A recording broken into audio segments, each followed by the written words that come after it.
പിതാവിൻ്റെയും പുത്രൻ്റെയും പരിശുദ്ധാത്മാവിൻ്റെയും നാമത്തിൽ തന്നെ ആമേൻ.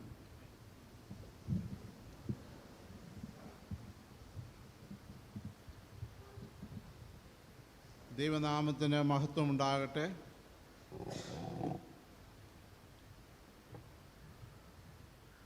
അനുഗ്രഹീതമായ ഈ ശുശ്രൂഷയിൽ നിങ്ങളോട് ഒരുമിച്ച് ദൈവത്തെ ആരാധിക്കുവാൻ ലഭിച്ച ഈ വിലയേറിയ അവസരത്തിന് ദൈവത്തിന് നന്ദി അർപ്പിക്കുകയാണ്. എന്നെ ഈ ശുശ്രൂഷയിലേക്ക് സ്വാഗതം ചെയ്ത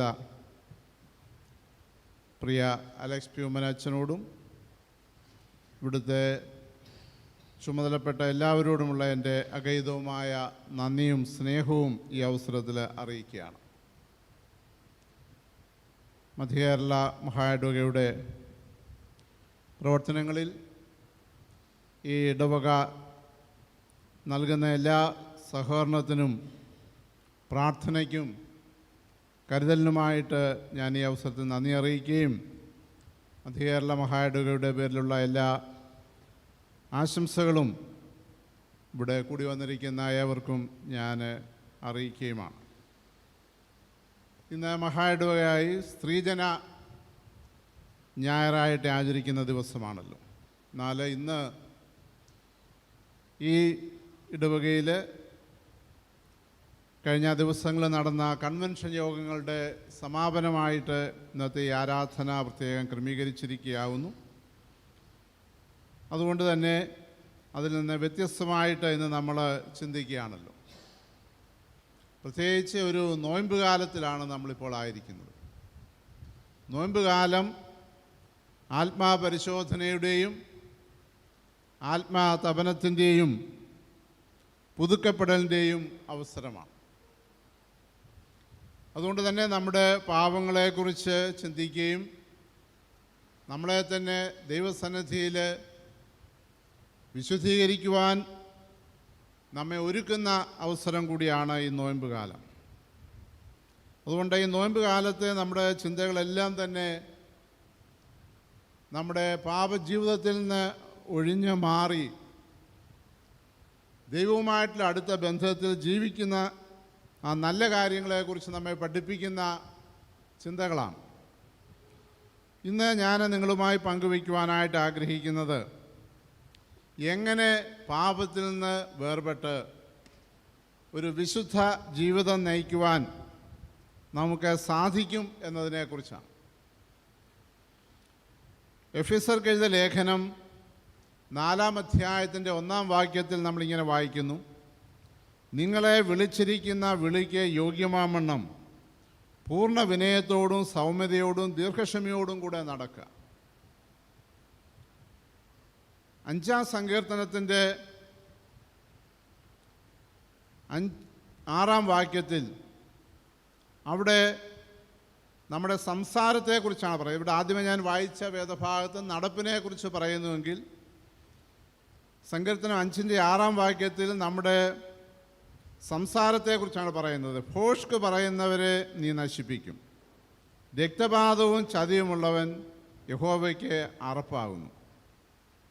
എഫെസ്യ ലേഖനം 5-ാം അധ്യായം നമ്മൾ പഠിക്കുമ്പോൾ അവിടെ പറയുന്നത് നമ്മൾ ആത്മാവ് നിറഞ്ഞവരായി ജീവിക്കണം എന്നാണ്.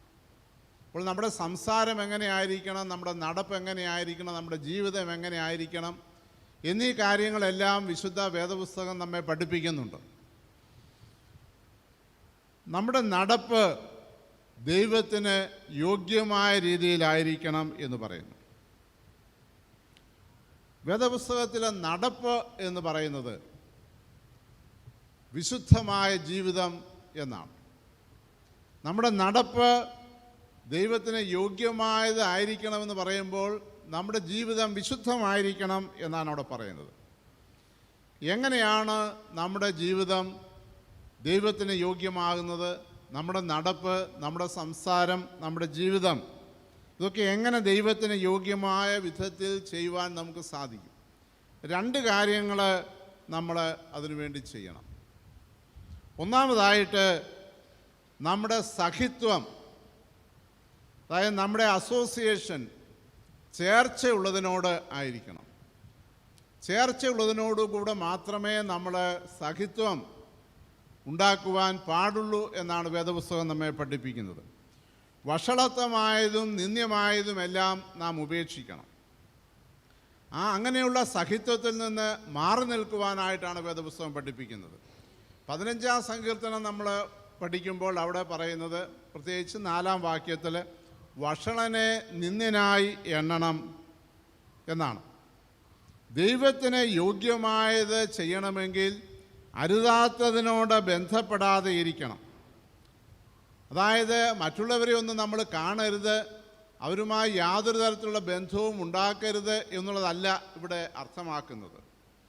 മറിച്ച് അവരുമായി സഖിത്വം പാടില്ല എന്നാണ് ഇവിടെ പറയുന്നത്. 1-ാം സങ്കീർത്തനത്തിൽ പറയുന്നുണ്ട്, ദുഷ്ടന്മാരുടെ ആലോചന പ്രകാരം നടക്കാതെയും പാപികളുടെ വഴിയിൽ നിൽക്കാതെയും പരിഹാസികളുടെ ഇരിപ്പിടത്തിൽ ഇരിക്കാതെയും ദൈവത്തിൻ്റെ ന്യായപ്രമാണത്തിൽ സന്തോഷിച്ച് അവൻ്റെ ഇഷ്ടം ചെയ്ത് ജീവിക്കണം എന്നാണ് അവിടെ പറയുന്നത്.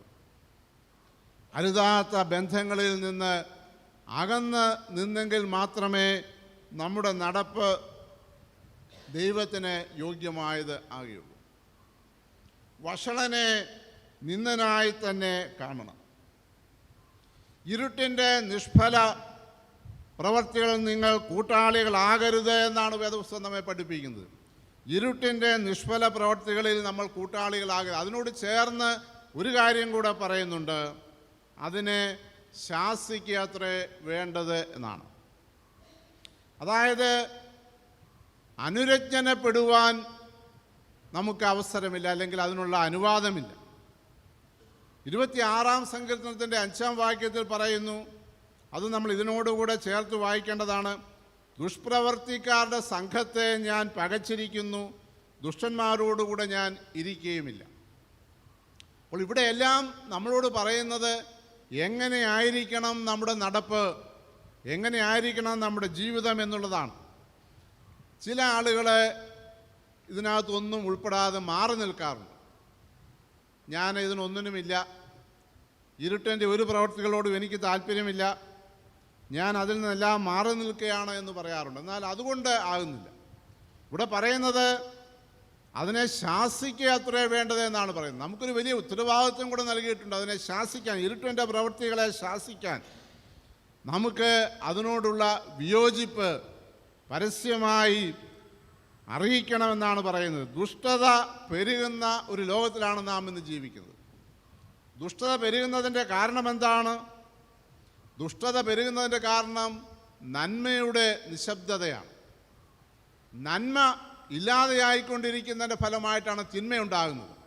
നമുക്കറിയാം, എല്ലാ മനുഷ്യരും ഒന്നുകിൽ നന്മയിലേക്ക് അല്ലെങ്കിൽ തിന്മയിലേക്കാണ് പോകുന്നത്.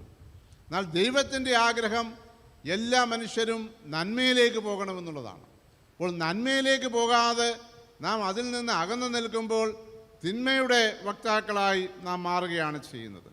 പലപ്പോഴും നമ്മൾ ശബ്ദിക്കാൻ മടിക്കുന്നവരാണ്.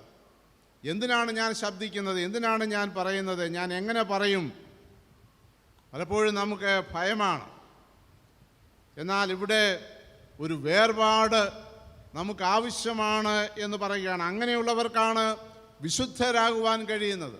വേർപാടിൻ്റെ അനുഭവത്തിൽ നിന്ന്, തിന്മയുടെ അനുഭവത്തിൽ നിന്ന്, ദുഷ്ടത അനുഭവത്തിൽ നിന്ന് വേറിട്ടിരിക്കാൻ കഴിയുന്നവർക്ക് മാത്രമേ വിശുദ്ധിയുടെ അനുഭവത്തിൽ ജീവിക്കുവാൻ കഴിയുകയുള്ളൂ.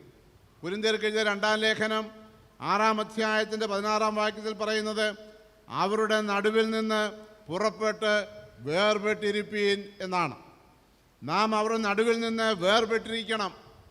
ആ വാക്യത്തോട് ചേർന്ന് പറയുന്നത്, അശുദ്ധമായതൊന്നും തൊടരുത്, എന്നാൽ ഞാൻ നിങ്ങളെ കൈക്കൊണ്ട് നിങ്ങൾക്ക് പിതാവും നിങ്ങൾ എനിക്ക് പുത്രന്മാരും പുത്രിമാരുമായിരിക്കുമെന്നാണ്. നാം ദൈവത്തിൻ്റെ പുത്രന്മാരും പുത്രിമാരുമായിരിക്കണമെങ്കിൽ നാം ചെയ്യേണ്ടത് എന്താണ്?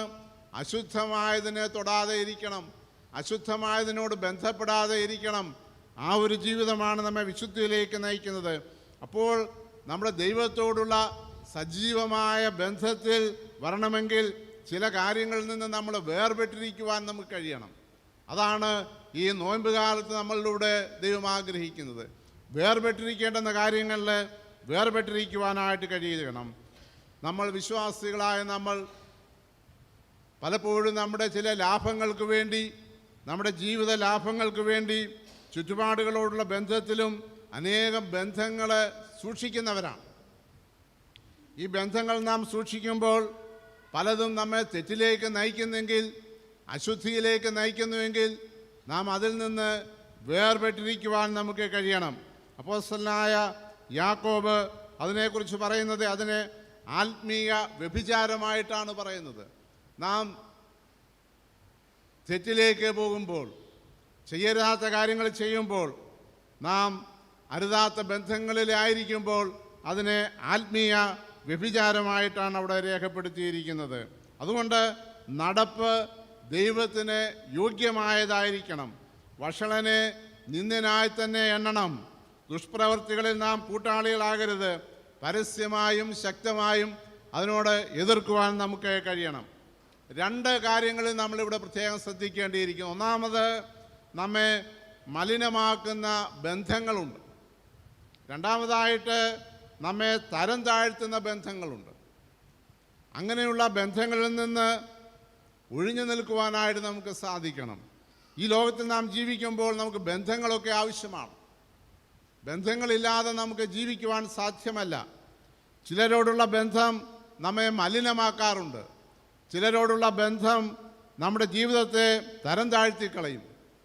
അതുകൊണ്ടാണ് പലപ്പോഴും നമുക്കറിയാം, പ്രായമുള്ള ആളുകളൊക്കെ പറയാറുണ്ട്, അങ്ങനെയുള്ള ആളുകളോടൊന്നും ബന്ധപ്പെടരുത് എന്ന്. അപ്പോൾ ബന്ധപ്പെടുന്നത് നമ്മെ മലിനമാക്കുന്ന ആളുകളോടോ നമ്മെ തരം താഴ്ത്തുന്ന ആളുകളോടോ ആയിരിക്കരുത്. അതുകൊണ്ട് എവിടെയാകണം, എവിടെ ആകരുത് എന്ന് സ്വയം ചിന്തിക്കുവാൻ, തീരുമാനമെടുക്കുവാൻ നമുക്ക് സാധിക്കുന്നത് ദൈവത്തിൻ്റെ പരിശുദ്ധാത്മാവ് നമ്മിൽ പ്രവർത്തിക്കുമ്പോഴാണ്. ദൈവത്തിൻ്റെ ആ പരിശുദ്ധാത്മാവ് നമ്മിൽ പ്രവർത്തിക്കുവാനായിട്ട് നമ്മളെ തന്നെ ദൈവസന്നിധിയിൽ വിനയപ്പെടുത്തേണ്ടിയിരിക്കുന്നു. റോമർക്കെഴുതിയ ലേഖനം 16-ാം അധ്യായത്തിൻ്റെ 17-ാം വാക്യത്തിൽ പറയുന്നു, നിങ്ങൾ പഠിച്ച ഉപദേശത്തിന് വിപരീതമായ ദ്വന്ദ്വപക്ഷങ്ങളെയും ഇടർച്ചകളെയും ഉണ്ടാക്കുന്നവരെ സൂക്ഷിച്ചുകൊള്ളണമെന്ന് ഞാൻ നിങ്ങളെ പ്രബോധിപ്പിക്കുന്നു. ഭിന്നത വരുത്തുന്നവരെ നമ്മൾ സൂക്ഷിക്കണം. അത് എവിടെയായിരുന്നാലും, ഭവനത്തിലായിരുന്നാലും, സഭയിലായാലും, നമ്മുടെ സാമൂഹിക സേവന ബന്ധങ്ങളിലായിരുന്നാലും, ഔദ്യോഗിക മേഖലകളിലായിരുന്നാലും, എവിടെയായിരുന്നാലും ഭിന്നതയുടെ ആത്മാവുള്ള വ്യക്തികളോടുള്ള ബന്ധം നമ്മുടെ ജീവിതത്തെ ഒരിക്കലും വളർത്തുകയില്ല. അത് നമ്മുടെ ജീവിതത്തെ തളർത്തിക്കളയുകയുള്ളൂ. തെസ്സലോനിക്കർക്ക് എഴുതിയ 2-ാം ലേഖനം 3-ാം അധ്യായം 14-ാം വാക്യത്തിൽ പറയുന്നത്, ആരിൽ നിന്ന് വേർപെട്ടിരിക്കണമെന്നാണ് അവിടെ പറയുന്നത്. ഈ ലേഖനത്തിലുള്ള ഞങ്ങളുടെ വാക്കനുസരിക്കാത്തവൻ നാണിക്കേണ്ടതിന് അവനോടുള്ള സംസർഗം വിട്ട് അവനെ വേർതിരിപ്പീൻ എന്നാണ് പറയുന്നത്. വേർപാടില്ലാതെ നമുക്കൊരു വിശുദ്ധ ജീവിതം നയിക്കുവാൻ ഒരിക്കലും സാധിക്കുകയില്ല. എവിടെയൊക്കെയാണ് വേർപെടേണ്ടത് എന്നുള്ളത് ഈ നോയമ്പ് കാലത്തെ നമ്മുടെ ചിന്തയായിരിക്കണം. അത് നമ്മുടെ തീരുമാനമായിരിക്കണം. ആ ഒരു പുതുക്കത്തോടു കൂടി ആയിരിക്കണം ഈ നോയമ്പ് കാലം നമ്മൾ കാണേണ്ടതും തുടർന്നുള്ള ജീവിതത്തിലേക്ക് പ്രവേശിക്കേണ്ടതും. വിശുദ്ധ ജീവിതത്തെക്കുറിച്ച് പറയുമ്പോൾ 34-ാം സങ്കീർത്തനത്തിൻ്റെ 13-ാം വാക്യത്തിൽ പറയുന്നു, ദോഷം ചെയ്യാതെ നിൻ്റെ നാവിനെയും വ്യാജം പറയാതെ നിൻ്റെ അധരത്തെയും കാത്തുകൊള്ളുക. മുമ്പ് വായിച്ച 15-ാം സങ്കീർത്തനത്തിൻ്റെ 4-ാം വാക്യത്തിൽ തുടർന്നുള്ള വാക്യങ്ങളിൽ പറയുന്നത്, യഹോവയുടെ പർവ്വതത്തിൽ ആര് കയറും? യഹോവയുടെ പർവ്വതത്തിൽ കയറുന്ന വിശുദ്ധനാര് എന്നാണ് അവിടെ പറയുന്നത്. അവൻ്റെ നടപ്പ് ദൈവത്തിന് പ്രസാദകരമായതായിരിക്കണം. സംസാരം ദൈവത്തിന് പ്രസാദകരമായതായിരിക്കണം. നാവ് വിശുദ്ധീകരിക്കപ്പെട്ടതായിരിക്കണം. കൂടാതെ 2 മേഖലകൾ കൂടെ അവിടെ പറയുന്നുണ്ട്. നിഷ്കളങ്കനായി നടന്ന് നീതി പ്രവർത്തിക്കുകയും ഹൃദയപൂർവ്വം സത്യം സംസാരിക്കുകയും ചെയ്യണം. നമ്മുടെ നാവ് കൊണ്ട് പരസ്യമായി തെറ്റ് ചെയ്യാതിരിക്കുക മാത്രമല്ല, സഹോദരങ്ങളെക്കുറിച്ച്, ചുറ്റുപാടുകളെക്കുറിച്ച്, സ്നേഹിതരെക്കുറിച്ച് നാവ് കൊണ്ട് പറയുന്നില്ലെങ്കിലും ഹൃദയത്തിൽ പറയുന്ന വാക്കുകൾ സത്യമായിരിക്കണം. നമ്മളൊരു പക്ഷേ പുറമേ നമ്മുടെ വാക്കുകൾ കൊണ്ട്, നമ്മുടെ നാവ് കൊണ്ട് നമ്മൾ മറ്റുള്ളവരെ കുറ്റം പറയാറില്ലായിരിക്കാം. എന്നാൽ നമ്മുടെ ഹൃദയത്തിൽ മറ്റൊരാളിനെക്കുറിച്ച് കുറ്റം ചിന്തിക്കുമ്പോൾ അതുതന്നെ പാപമായി മാറുകയാണ് ചെയ്യുന്നത്. ദൈവം നമ്മുടെ വാക്കുകളെ മാത്രമല്ല നമ്മുടെ ഹൃദയങ്ങളെയും തൂക്കി നോക്കുന്ന ദൈവമാണ്. ഹൃദയങ്ങളിലെ നിരൂപണങ്ങളെ തൂക്കി നോക്കുന്ന ദൈവമാണ് നമുക്കുള്ളത്. നമ്മുടെ ഹൃദയാന്തർഭാഗത്ത് അസത്യം കരുതി വെച്ചുകൊണ്ട്, അല്ലെങ്കിൽ വിദ്വേഷം കരുതി വെച്ചുകൊണ്ട്, വെറുപ്പ് കരുതി വെച്ചുകൊണ്ട്, പുറമേ എത്ര മനോഹരമായി സംസാരിച്ചാലും, എത്ര സ്നേഹഭാവത്തോടുകൂടെ സംസാരിച്ചാലും, അത്ര ആത്മീയ പരിവേഷം നമ്മൾ പ്രകടിപ്പിച്ചാലും അവിടെയൊന്നും യഥാർത്ഥമായ ആത്മീയ ഉണർവ് ഉണ്ടാവുകയില്ല. കാരണം നമ്മുടെ ഹൃദയത്തിൽ നിന്നാണ് ആ ആത്മീയത ഉയർന്നു വരേണ്ടത്. ഹൃദയത്തിലുള്ള കാടും പടർപ്പുകളും ഇല്ലാതെയാക്കിയെങ്കിൽ മാത്രമേ അവിടെ ആ ആത്മീയ പരിവേഷം ഉണ്ടാകുകയുള്ളൂ. വിശ്വാസിയുടെ രഹസ്യവാക്ക് എന്താണെന്ന് ദൈവം ശ്രദ്ധിക്കുകയാണ്. അവൻ്റെ ഹൃദയത്തിലെ നിരൂപണം എന്താണെന്ന് ദൈവം തൂക്കി നോക്കിയാണ്. അതുകൊണ്ട് നമ്മുടെ ഹൃദയം ശുദ്ധമായിരിക്കണം. വിശുദ്ധ ജീവിതം നയിക്കുവാൻ ആഗ്രഹിക്കുന്നുവെങ്കിൽ നാവ് കൊണ്ട് കുരള പറയരുത് എന്നാണ് പറയുന്നത്. എന്താണ് ഇതിൻ്റെ അർത്ഥം? നാവ് കൊണ്ട് കുരള പറയരുത് എന്ന് പറഞ്ഞാൽ അതിൻ്റെ അർത്ഥം, നമ്മൾ ചേറെടുത്ത് ആ ചേറ് ഒരു മനുഷ്യനെ എറിയുമ്പോൾ അവൻ്റെ ശരീരവും വസ്ത്രവുമെല്ലാം എപ്രകാരം മലിനപ്പെടുന്നുവോ അപ്രകാരമുള്ള ഒരു മലിനീകരണമാണ് നാവ് കൊണ്ട് കുരള പറയുക എന്നതിലൂടെ അർത്ഥമാക്കുന്നത്. പഴയ നിയമത്തിൽ ഒരു കൽപ്പന ഇപ്രകാരമുണ്ട്: പാളയത്തിൽ നിങ്ങൾ ഏഷണി പറഞ്ഞ് നടക്കരുത് എന്ന്. ഏഷണി പറഞ്ഞ് നടക്കുന്ന ആളിൻ്റെ നാവിൽ സാത്താനുണ്ട് എന്നാണ് ഒരു ചിന്തകൻ്റെ അഭിപ്രായം. ഏഷണി പറയുന്ന സ്വഭാവം, ആ സ്വഭാവം നമ്മെ പാപജീവിതത്തിലേക്ക് നയിക്കുന്നതാണ്. ഏഷണി പറയുന്ന സ്വഭാവത്തിൽ നിന്നും മാറി നിൽക്കണം. ദൈവജനത്തിൻ്റെ നടുവിൽ ഭിന്നതയും പ്രശ്നങ്ങളുമെല്ലാം ഉണ്ടാകുന്നതിൻ്റെ പ്രധാനപ്പെട്ട കാരണം യഹോവ ഭക്തരെന്നും വിശുദ്ധരെന്നും അഭിമാനിക്കുന്നവരുടെ വായിലെ ഏഷണി വാക്കുകളാണ്. ആ ഏഷണി വാക്കുകൾ കൊണ്ട് സ്വന്തം സഹോദരങ്ങളുടെ മേലെ ചെളി വാരി എറിഞ്ഞ് അവരുടെ ശരീരവും മനസ്സുമെല്ലാം അശുദ്ധമാക്കി കളയുകയാണ് ചെയ്യുന്നത്. ഏഷണി പറയുന്ന ഭക്തർ എന്നഭിമാനിക്കുന്നവർ അവർ പറയുന്നത് ഏഷണിയാണെന്നോ അവർ പറയുന്നത് തെറ്റാണെന്നോ എന്ന് പലപ്പോഴും ചിന്തിക്കാറില്ല.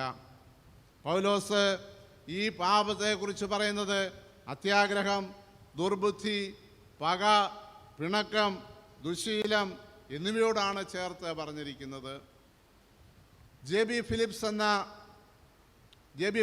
എന്ന ചിന്തകൻ, അദ്ദേഹം വേദപുസ്തക പരിഭാഷയിൽ ഇതിനെക്കുറിച്ച് പരിഭാഷപ്പെടുത്തിയിട്ടുണ്ട്. ഏഷണിക്കാരെക്കുറിച്ച് അദ്ദേഹം പരിഭാഷപ്പെടുത്തിയിരിക്കുന്നത് whisperers and stabbers in the back എന്നാണ്. അതായത് വളരെ മൃദുവായിട്ട് സംസാരിക്കുകയും എന്നാൽ പുറകിൽ നിന്ന് കുത്തുകയും ചെയ്യുന്ന ആളുകൾ എന്നാണ് ഏഷണിക്കാരെക്കുറിച്ച് ജെ ബി ഫിലിപ്സ് തർജ്ജമ ചെയ്തിരിക്കുന്നത്.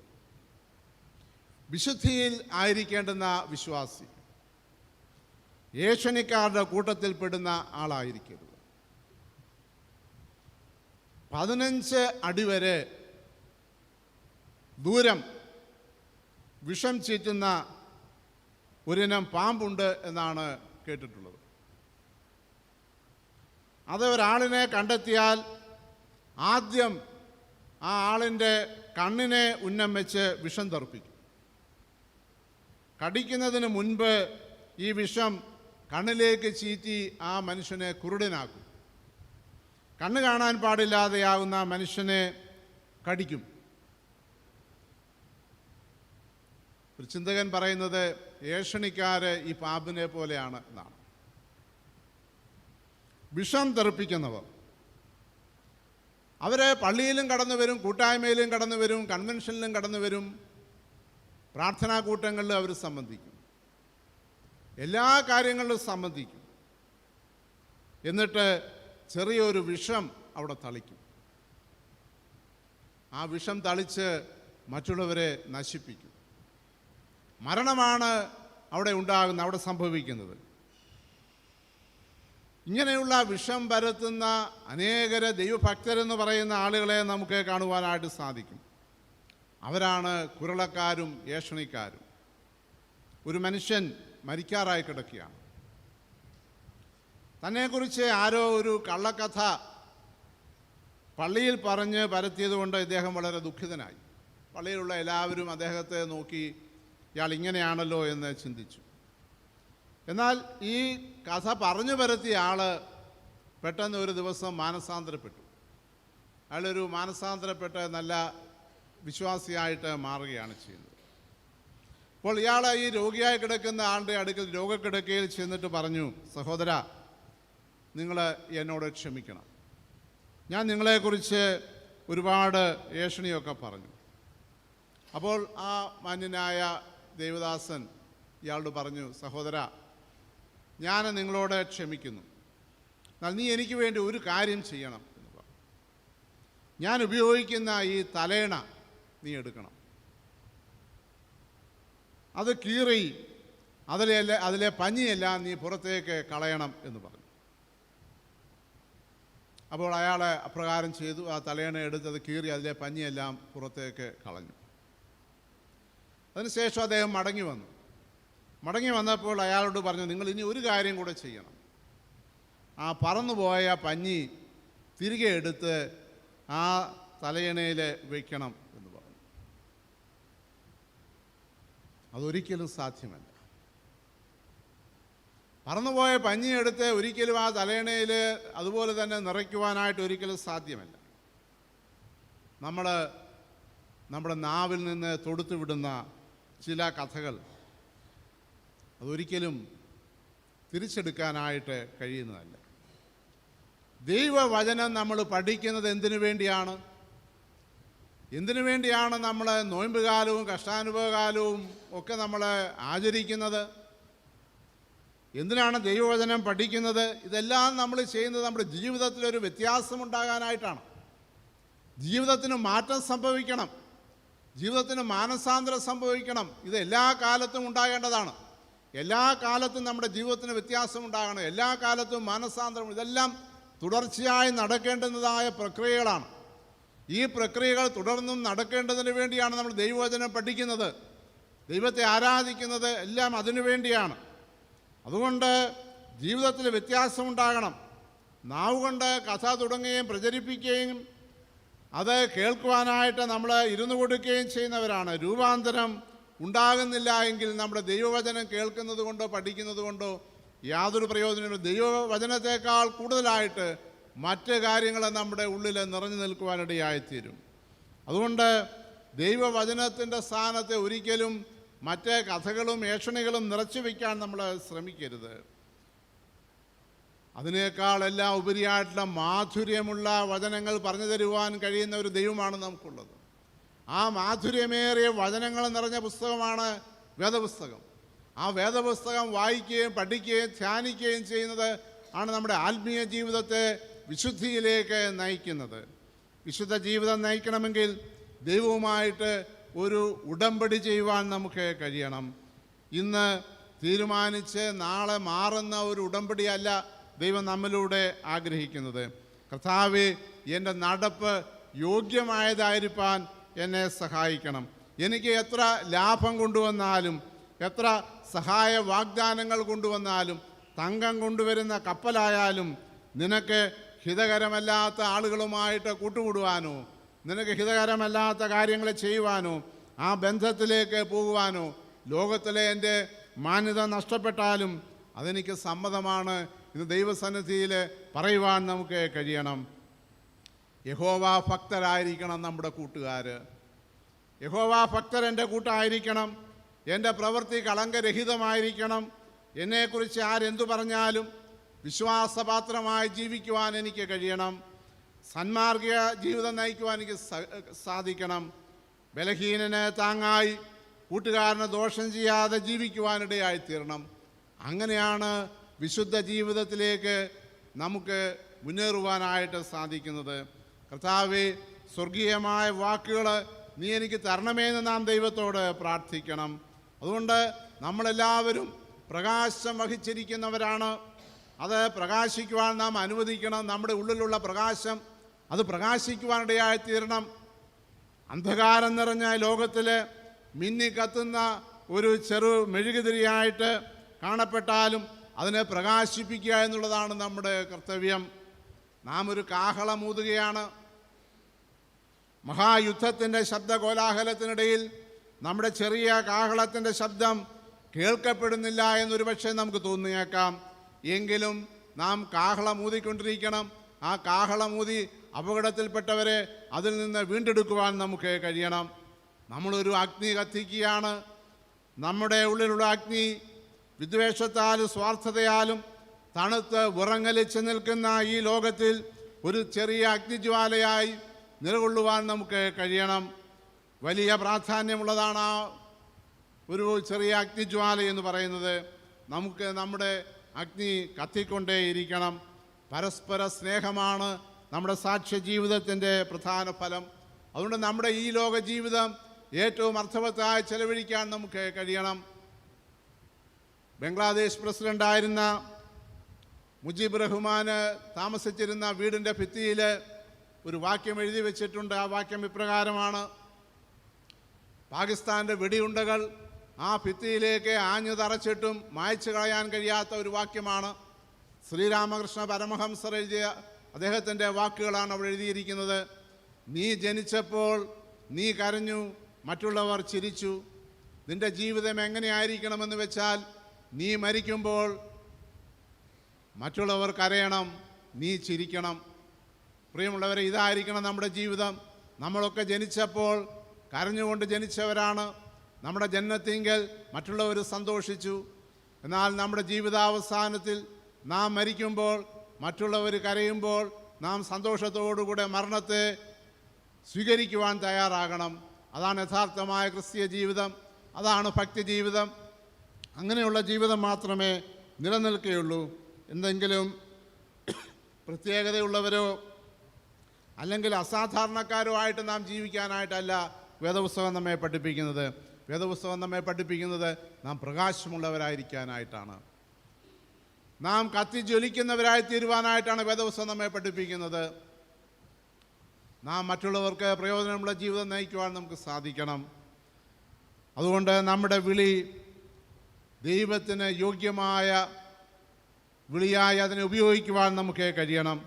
ധീരരായി ജീവിക്കണം, സൗഹൃദമുള്ളവരായിരിക്കണം, ശരീരം വെടിപ്പായി സൂക്ഷിക്കണം, ഹൃദയശുദ്ധിയുള്ളവരായിരിക്കണം, സുബോധമുള്ളവരായിരിക്കണം, ദയയുള്ളവരായിരിക്കണം. അതുപോലെ നമ്മൾ ഒഴിവാക്കേണ്ടുന്ന കാര്യങ്ങളെ ഒഴിവാക്കുവാനും നമുക്ക് കഴിയണം. ചപലമായ പെരുമാറ്റം, അനാരോഗ്യകരമായ പരദൂഷണങ്ങൾ, അശുദ്ധമായ സംഭാഷണങ്ങൾ, ഇവയെല്ലാം ഒഴിവാക്കുവാനായിട്ട് നമുക്ക് സാധിക്കണം. വേഷത്തിലും വെടിപ്പും വൃത്തിയുമുള്ളവരായി ജീവിക്കുവാൻ നമുക്ക് സാധിക്കണം. നമ്മുടെ ഹൃദയവും വെടിപ്പുള്ളതായിരിക്കണം, നിർമ്മലമായ ഹൃദയമായിരിക്കണം. ദൈവത്തിന് പ്രസാദകരമായ ജീവിതം നയിക്കുവാൻ നമുക്ക് കഴിയണം. നമ്മുടെ ജീവിതവും നമ്മുടെ പെരുമാറ്റവും സുവിശേഷത്തിന് അനുയോജ്യമായ രീതിയിലായിരിക്കണം. അതിനായിട്ടാണ് നമ്മെ വിളിച്ചിരിക്കുന്നത്. ഈ നോയമ്പുകാലം നമ്മളെ തന്നെ പുതുക്കുന്ന അവസരമാണ്. പരീക്ഷകളിൽ അകപ്പെട്ട കർത്താവ് പരീക്ഷകളെ ജയിച്ച് വിജയശ്രീലാളിതനായി ലോകത്തിൽ ജീവിക്കുകയാണ്. കർത്താവിനോട് ചേർന്ന് ഈ ലോകത്തിൽ ജീവിക്കുവാൻ പരീക്ഷകളെ ജയിച്ചവനായ കർത്താവാണ് നമ്മുടെ മാതൃക. പലപ്പോഴും പ്രയാസങ്ങളും പ്രതിസന്ധികളും പ്രതികൂലങ്ങളും രോഗങ്ങളും മരണം തന്നെ നമ്മെ നേരിട്ടേക്കാം. എന്നാൽ അതിൻ്റെ എല്ലാ മധ്യത്തിൽ കർത്താവിൻ്റെ തിരുമുഖത്തേക്ക് നോക്കിക്കൊണ്ട് കർത്താവിൽ ആശ്രയിച്ചുകൊണ്ട് പ്രത്യാശയുള്ളവരായി ജീവിക്കുവാൻ നമുക്ക് കഴിയുമ്പോൾ നമ്മുടെ ക്രിസ്തീയ ജീവിതം ഏറ്റവും അർത്ഥവത്തായിത്തീരും. ഈ കാലഘട്ടത്തിൽ അങ്ങനെ ഏറ്റവും അർത്ഥവത്തായ ഒരു ജീവിതം നയിപ്പാനും ഈ നോയമ്പുകാലം ഏറ്റവും അർത്ഥവത്തായി ചെലവഴിപ്പാനും ഒരു പുതിയ പ്രത്യാശയോടുകൂടെ പുതിയ ഉയർപ്പിൻ്റെ അനുഭവത്തിലേക്ക് പ്രവേശിച്ചുകൊണ്ട് മുന്നേറുവാനും സർവശക്തനായ ദൈവം നമ്മെ എല്ലാവരെയും സഹായിക്കട്ടെ. ഒരിക്കൽ കൂടെ എനിക്ക് ലഭിച്ച ഈ അവസരത്തിനാണ് ദൈവത്തിന് സ്തോത്രം ചെയ്യുകയും എന്നെ ഇവിടേക്ക് ക്ഷണിച്ച നിങ്ങളോടുള്ള പ്രത്യേക നന്ദി ഈ അവസരത്തിൽ അറിയിച്ചുകൊണ്ട് ഞാൻ എൻ്റെ വാക്കുകളെ ഉപസംഹരിക്കുന്നു. ദൈവം നമ്മെ എല്ലാവരെയും അനുഗ്രഹിക്കുമാറാകട്ടെ. ഇപ്പോൾ പിതാവായ ദൈവത്തിനും പുത്രനായ ദൈവത്തിനും പരിശുദ്ധാത്മാവായ ദൈവത്തിനും സകല ബഹുമാനവും മഹത്വവും കാലാവസാനം കൂടാതെ ഉണ്ടായിരിക്കുമാറാകട്ടെ.